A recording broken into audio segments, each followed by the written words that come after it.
In other news, the International Energy Agency is out with its annual World Energy Outlook released today in Paris. The conclusion: the global recession has one big upside. It's given the world more time to avert climate disaster, but not much. IEA says world carbon emissions will drop about 3% this year, but they will resume climbing unless world governments act now to undertake a low carbon energy revolution.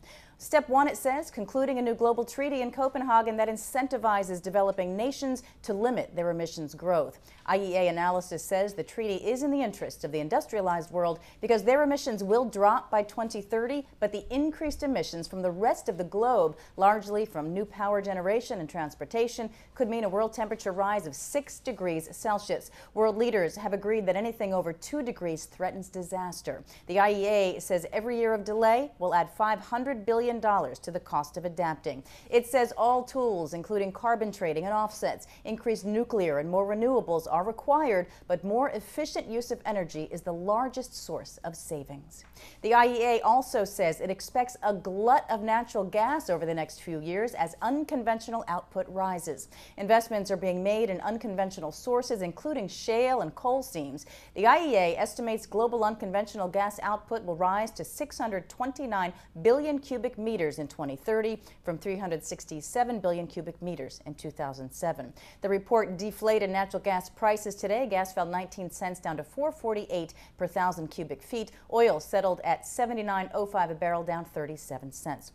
Meantime, a trade group for domestic natural gas companies, America's Natural Gas Alliance, or ANGA, reacted to the IEA outlook. ANGA's chairman David Trice says new supplies have significantly transformed the gas market outlook, and he added that natural gas supports nearly 3 million U.S. jobs right now and will create many more in the future as more unconventional gas resources are developed. Well, earlier, Clean Skies News' Dan Goldstein sat down with William Hederman of Concept Capital to talk about whether he thinks the U.S. will ever become a net natural gas exporter.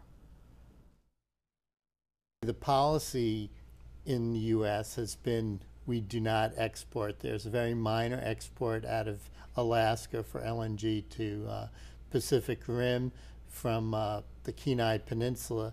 But other than that, the U.S. has regulations that will discourage it. So we'd really have to get into a very cushy supply situation to have, if you will, normal economic trade on that. But it's not inconceivable that we could be in a position to export, and certainly Europe would love to be able to decrease their dependence on Russia. Meanwhile, today the IEA called allegations by an insider at the agency about its world oil supply forecast being fudged false. A whistleblower within the IEA reportedly told the Guardian newspaper the agency's been exaggerating its estimation of world oil supplies so as not to spark panic buying in the oil market. This person reportedly said that many within the agency believe its prediction for oil supplies to rise to 105 million barrels by 2030 is much higher than can be justified. The IEA's executive director told CNN they are the ones warning that oil and gas is running out, but just don't see it happening as quickly as some peak oil theorists. Now, this unidentified whistleblower says many there believe that maintaining oil supplies at even 90 to 95 million barrels a day would be impossible, but fears are that panic could spread on the financial markets if the figures were brought down any further.